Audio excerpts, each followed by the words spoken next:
Most of us are already familiar with the story of Pharaoh and Joseph told in Genesis 41.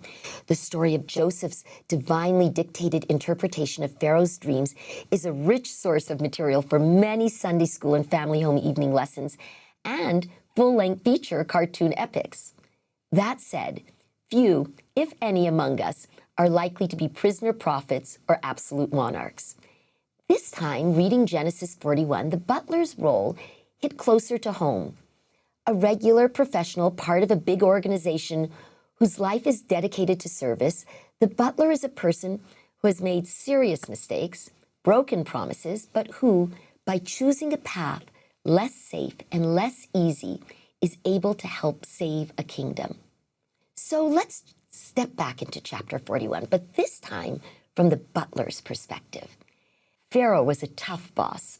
A few years before his bad cow dreams, Pharaoh sent his butler to prison and threatened to have him killed for a crime he didn't commit.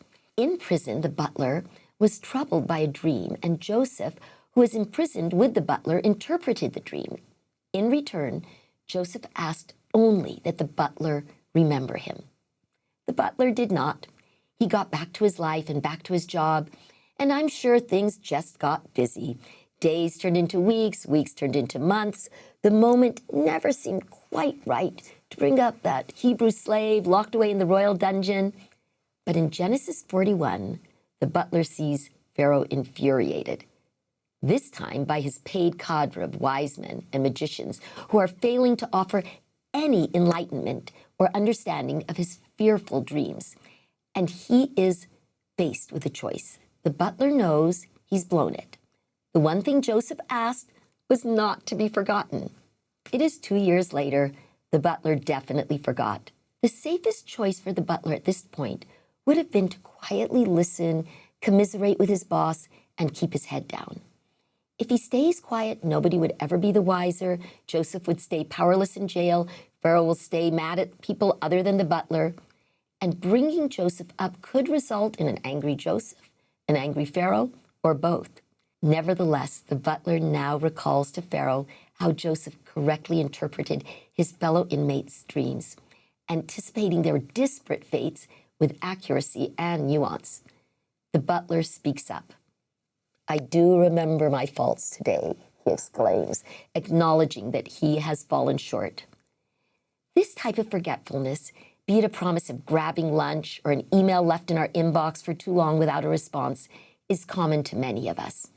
President Monson taught by word and deed the importance of listening to promptings, to make impromptu visits and offer acts of service. It is likely those are the faults the butler referenced, those previous moments when he had convinced himself out of remembering Joseph.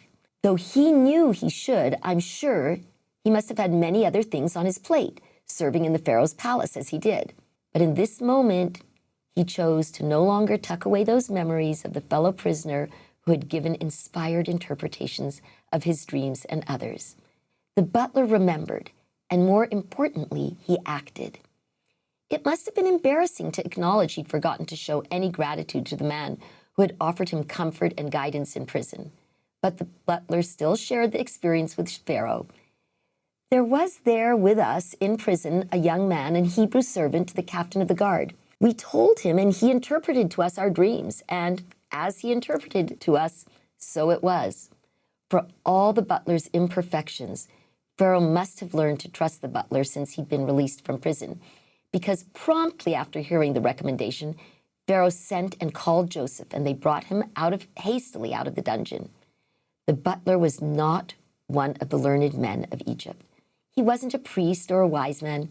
He was just a servant, and a flawed one, who was willing to admit his mistakes and act on an opportunity and try to do his part. The chain of events triggered by the butler's apparently small act of remembering ends well over a decade of injustice in Joseph's life.